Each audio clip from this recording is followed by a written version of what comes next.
சாகுறதுக்குள்ள ஒரு ஆள் தளபதியை பார்த்துடணும்.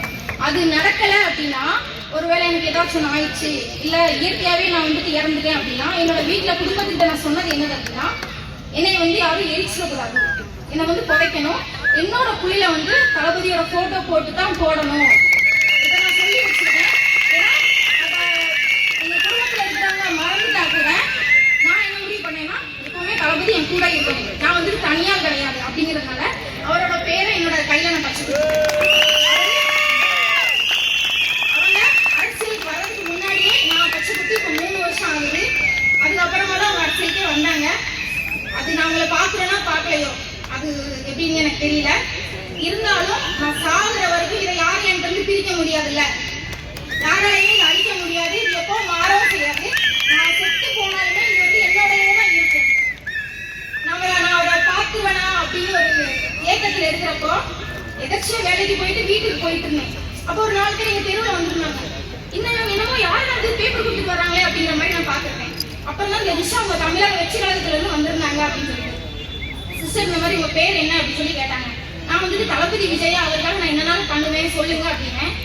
மறுநாளே எனக்கு ஃபோன் வந்துச்சு, இந்த மாதிரி தமிழக வெற்றி கழகத்துல நீங்க சேர்ந்துருக்கீங்க, உங்களுக்கு ஒரு வாய்ப்பு கொடுக்குறோம் அப்படின்னு சொல்லி. நான் நினைச்சிட்டு இருந்தேன் இத்தனை நாளா தளபதி என்னோட குடும்பத்துல இருந்தாரு அப்படின்னு. ஆனா இல்ல, தமிழக வெற்றி கழகத்துல சேர்ந்ததுக்கு அப்புறமா தான் அவரோட குடும்பத்துல நான் சேர்ந்திருக்கேன் அப்படிங்கிற ஒரு ரொம்ப சந்தோஷமா இருந்துச்சு. எனக்கு எனக்கு சொல்ல தெரியல, எனக்கு அவ்வளோ ஒரு சந்தோஷம். எனக்கு அந்த நேரத்துல அவரை பார்த்த உணர்வு எனக்கு இருந்துச்சு.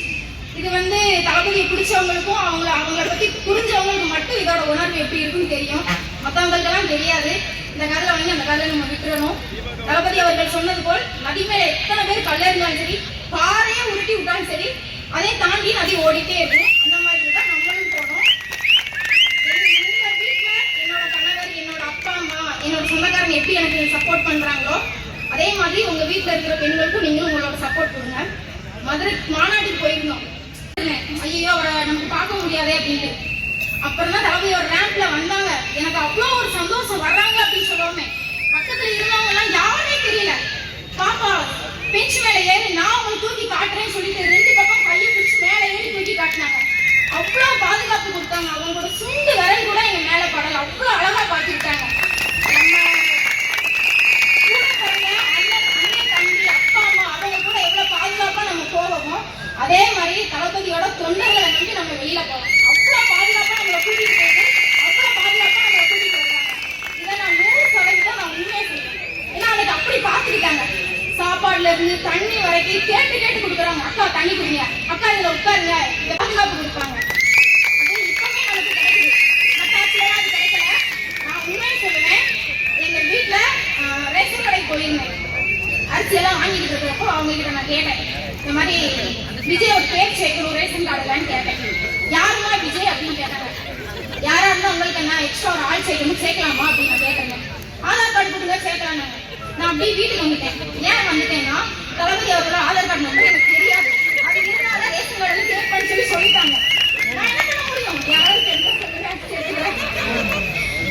எங்க வீட்டுல 4 பேர் கிடையாது, 5 பேரு. என் 2 பொண்ணுங்களும் சரி, நானும் சரி, என் வீட்டுக்காரும் சரி, ஒரு புது பேனா வாங்கணும் இல்ல ஒரு நோட்டு வாங்கணும்னா ஃபர்ஸ்ட் நாங்க எழுதுறதே பேர் சொல்லி போட மாட்டோம். தளபதி விஜய் அப்படின்னு போட்டுதான் கீழே முத்துக்குமார் அப்படின்னு சொல்லி கண்டிப்பா பாதியான்னு நாங்க பேர் போடுவோம். எல்லாம் போட்டுட்டு மை ஃபேமிலி போட்டு கீழே இளைய தளபதி விஜய் தான் நாங்க போடுவோம். அது இப்போ வரைக்கும் எனக்கு நிமிஷம் இருக்கு. கையில கூட மெஹந்தி போட்டுருக்கேன். அதுலேயே ஒரு பேர் தான், பச்சை குத்தி இருக்கிற ஒரு பேர் தான். எனக்கு இந்த இடத்துல வாய்ப்பு கொடுத்த எனக்கு மாடி பண்ணவர்களுக்கு ரொம்ப நன்றி சொல்றேன்.